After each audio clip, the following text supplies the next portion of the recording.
Hello, my friends. This is Deepak and Deepak Chopra again, and we are continuing our conversations with extraordinary people and those who've made a difference for themselves and their lives, and also uh, from whom we can learn um, as we struggle through challenges in our lives. So today, it's my distinct pleasure to welcome Karen Lorre, and you'll hear a little bit about her journey. And first of all, welcome, Karen. Thank you so much, Dee. I'm so happy to be here, and I really appreciate you inviting me. Thank you. Okay. So, of course, I've known you for several decades now. I am very inspired by your journey from recovery to health, well being, self awareness, spirituality. Can you share for our audience briefly your journey from struggling with addiction to where you are now? And also talk a little bit about your books, but I'll come to that later. Let's talk about the first question. Sure, yeah. So, I had a little addiction, not a terrible thing, but pretty tragic in some ways. From about when I was maybe 15 or 16 until I was 23. And when I was 23, I decided to get sober. I had a spiritual experience, and I decided to get sober. So I'm sober now 36 years plus, which I love. I love that. And I'm just feel incredibly thankful. And it's been through that practice, I learned a whole bunch of incredible spiritual principles that have served me. And then I still am learning spiritual things and have grown in so many ways. So there's other things that I have learned. And in the last 12 years, I've let go of addictions like the addiction of sugar, the addiction of grains, the addiction of dairy. All those things were kind of addictions, and I've let go of the addiction to news and to all of that stuff. And I've now come into a place where I'm in a place of love, and it hasn't always been that way. I had that addiction feeling. I also had PTSD and anxiety attacks and depression, and I was suicidal for a lot of my life. I'm no longer have any of those things anymore.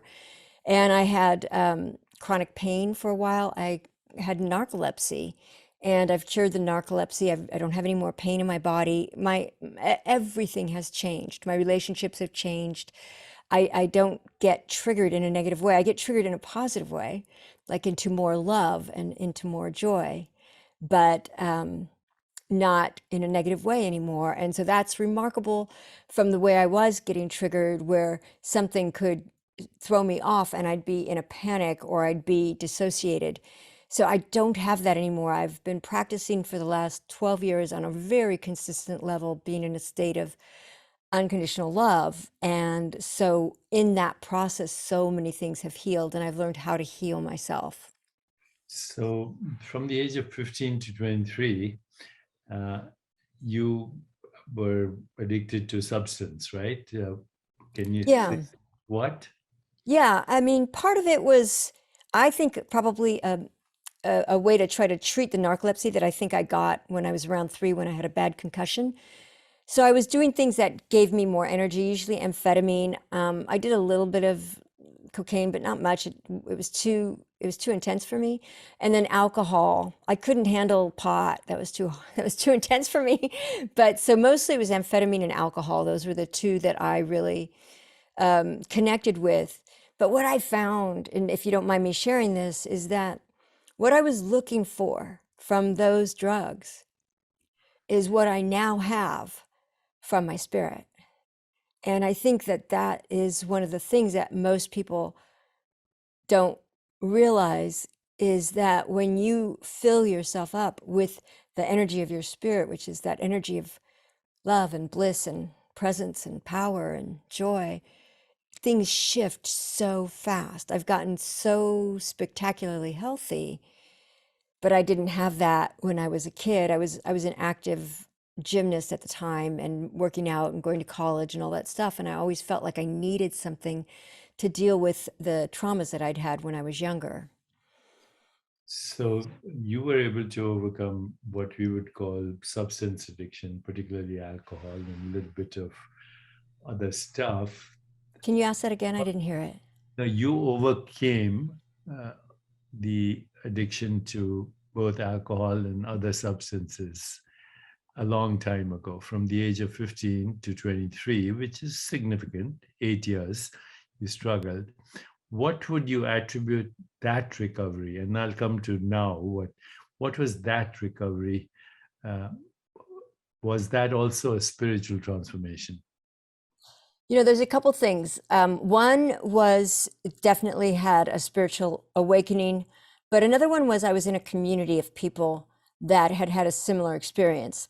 And there was a lot of fun. And I remember reading, maybe this was like 25 years ago, so I'm not sure if I remember it right, but there was a chemical in the body called, or in the brain, I believe, called tetrahydroxyisoquinone, which is a chemical that most people who have addiction don't have. And it's the chemical that creates a lot of bonding and a lot of connection, and you get it in community. And I think being in a state of being in a community, being around a lot of people that I could relate to, that I felt safe with, really started to make me feel more normalized.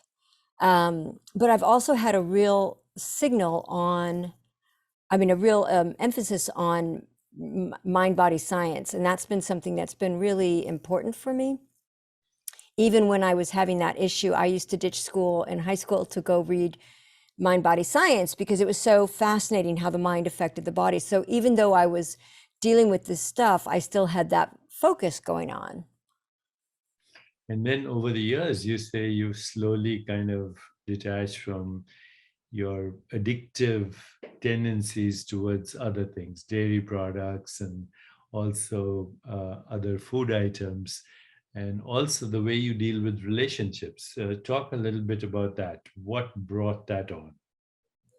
Well, about 12 or 13 years ago, I had a really intense spiritual awakening. I was getting in the process of getting divorced from a man that I still love and adore, but we're not together anymore. And I was really dealing with the narcolepsy. I didn't know I had it. It was undiagnosed, and the pain in my body, and I was really depressed and anxiety and panic and all this stuff. And then I ended up having an awakening where I realized that, and this actually came because my ex-husband, when we were together, I was in the car with him and I was falling asleep, which is what narcolepsy is, where you fall asleep a lot. And he was screaming, he goes, "You always fall asleep when you're not doing something that you want to do. You never fall asleep when you're doing something fun." And so that kind of actually was it came to me. Now that was maybe a couple of years before I realized that he was actually right. And when I was doing something that I really wanted to do, when I was doing something that felt good or that was fun or that was connecting, I saw my energy go up, and I started to focus on things that I appreciate, people that I appreciate, all that stuff. I focused on it to such a degree that my pain went away, my energy increased, and my health started to come back significantly, and all the panic attacks went away, and everything changed. But it started with really recognizing, oh, there's a difference in my energy when I'm doing something that I really like, that's wholesome fun. I'm not talking about destructive fun, but the kind of fun that is, like exercising. And I have this weird ball that bounces weird and it helps with agility, and that's fun.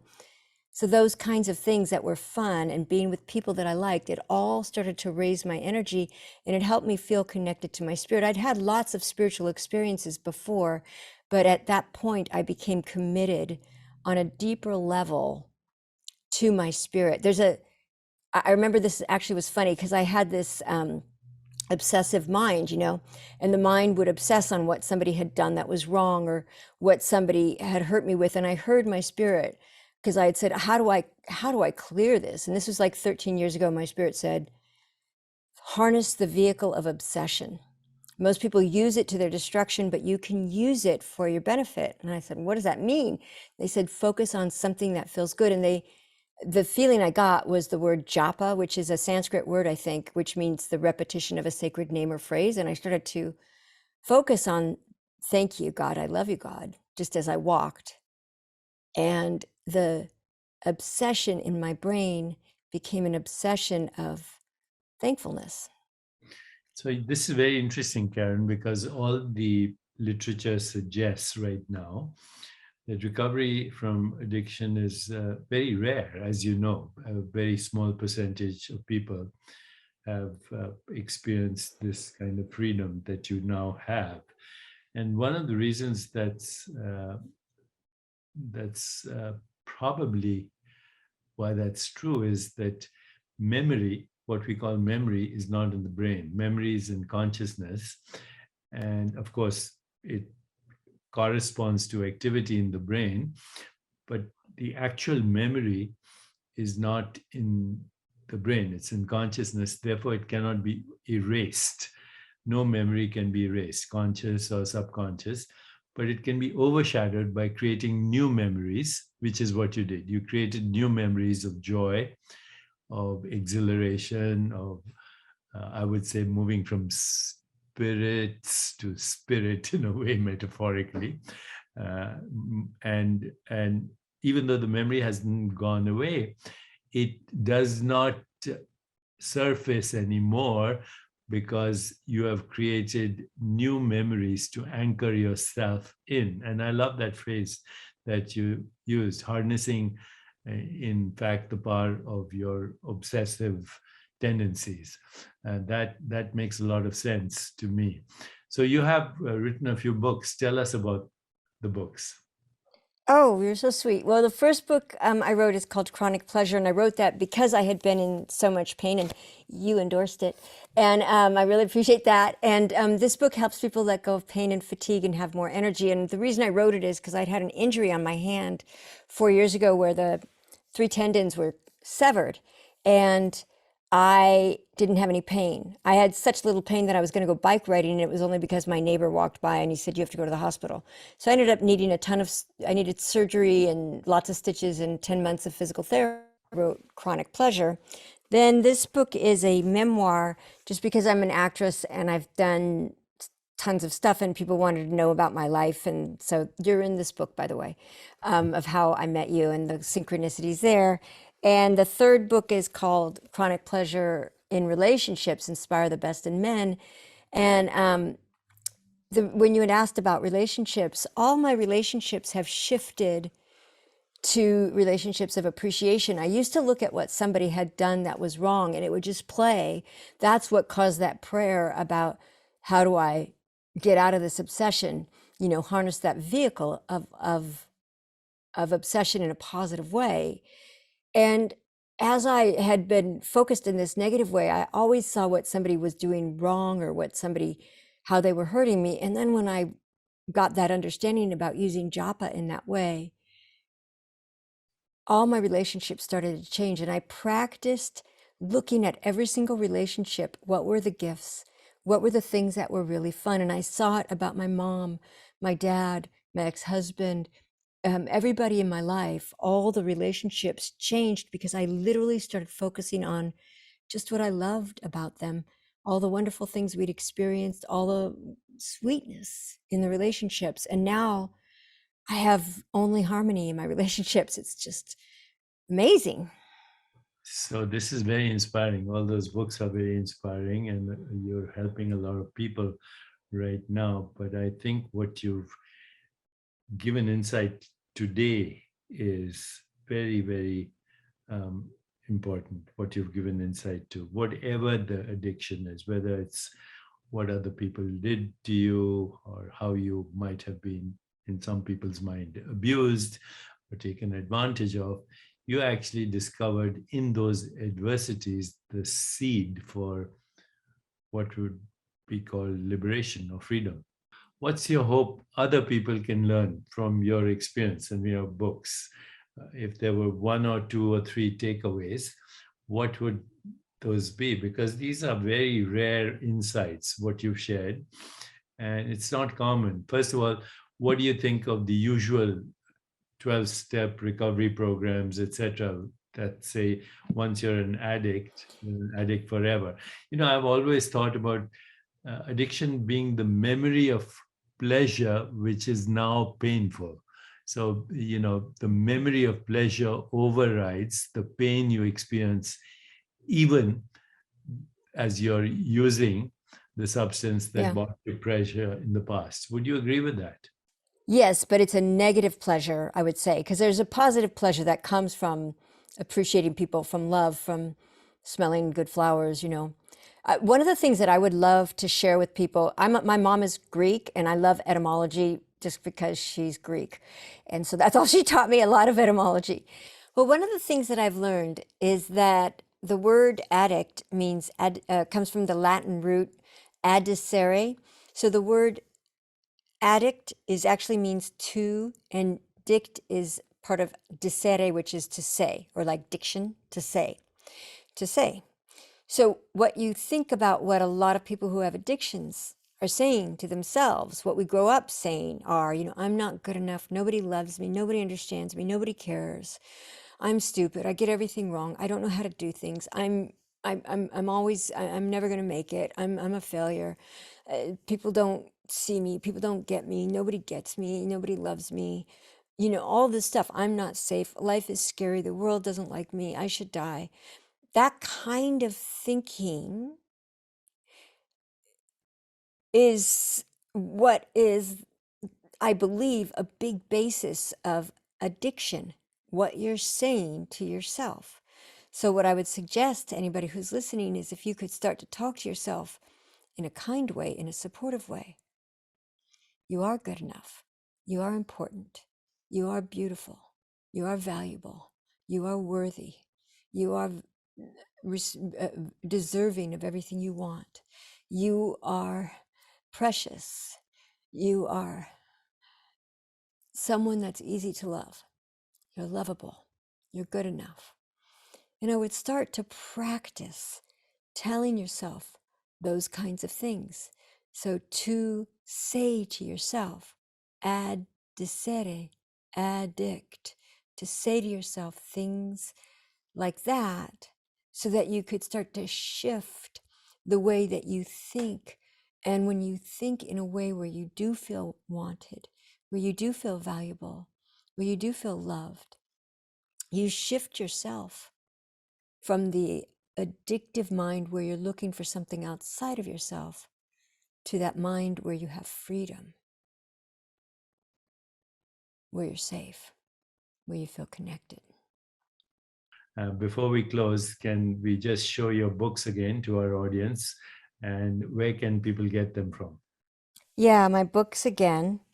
This is the first book, Chronic Pleasure.